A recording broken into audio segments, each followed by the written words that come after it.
Well, climate change, in a sense, stacks the dice towards more extreme weather events. So more droughts, more floods, more significant rain events, which is what we saw in Duluth. So while you'd never say this specific event is this climate related, we're going to be seeing, and we already are seeing actually, more events like what happened up in Duluth. It's way beyond me to know whether it's climate change or not, but certainly weather systems have moved through, they've caused damage, and the legislature is stepping out.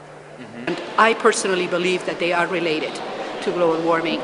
I had an opportunity to travel to the south and was able to see acres and acres and acres of corn that is completely dry because of the drought.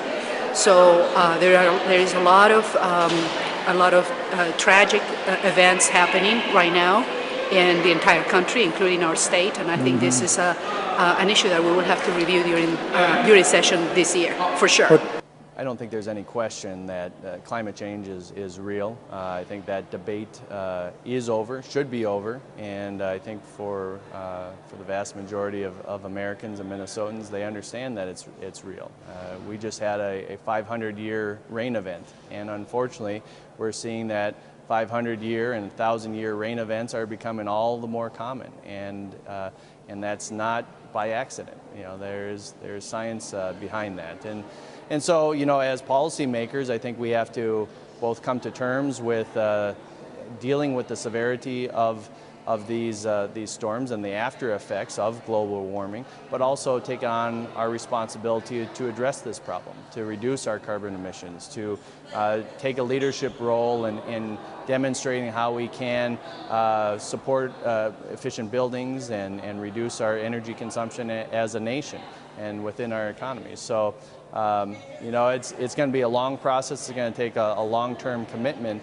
But clearly, when we see this type of damage, we understand that it's not something that we're going to be able to ignore because Mother Nature puts it in front of us time and time again.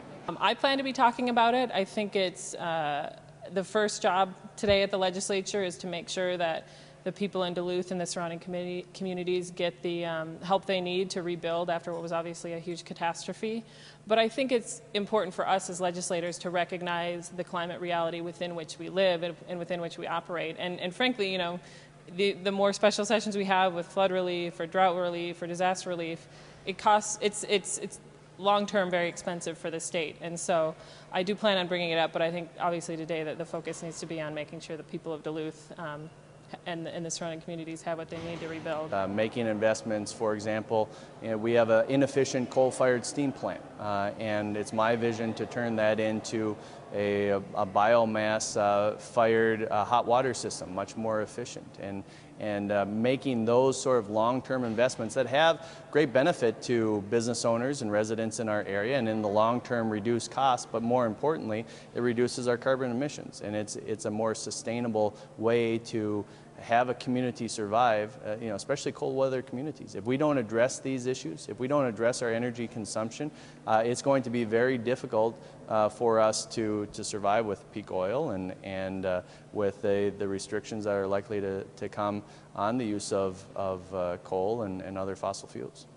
One, we need to make sure we're reducing our carbon footprint, so energy efficiency, renewable energy, things that Minnesota has led on quite a bit. And so that mitigation or reducing the amount of climate change we have. But we're also at the point where we do need to be adapting. And we're a cold weather state. We're used to our winters, and that's shifting. And that, you know, can save us some on heating. But then in the summers, we start seeing the flood events like we had up in Duluth, or droughts, which is starting to come into Minnesota, a bigger problem in other parts of the country. So we need to be taking that into account. And also I think legislatures invest a lot of money in infrastructure, be it roads, sewer water systems, all of those things which will be impacted as you have more significant weather events. So we need to be making sure we're planning for climate change as we make those investments. It's become a partisan issue. Minnesota is a great example of when it was not. You know, Governor Pawlenty signed the Midwestern Greenhouse Gas Accord. Our renewable energy standard was passed with more than 100 votes in the House.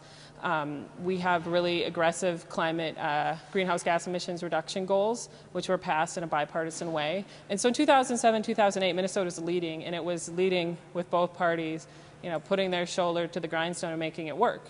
And it's become more partisan, I think, with concerted effort by specific interest groups, specifically with some of the fossil fuel industries, investing a lot of money in creating doubt around it, and unfortunately making it a wedge issue. And it's a really frustrating environment to work in, especially as a Minnesota legislator, because Minnesota has no fossil fuel resources. We don't have any coal, natural gas, or oil reserves, and we also have no uranium.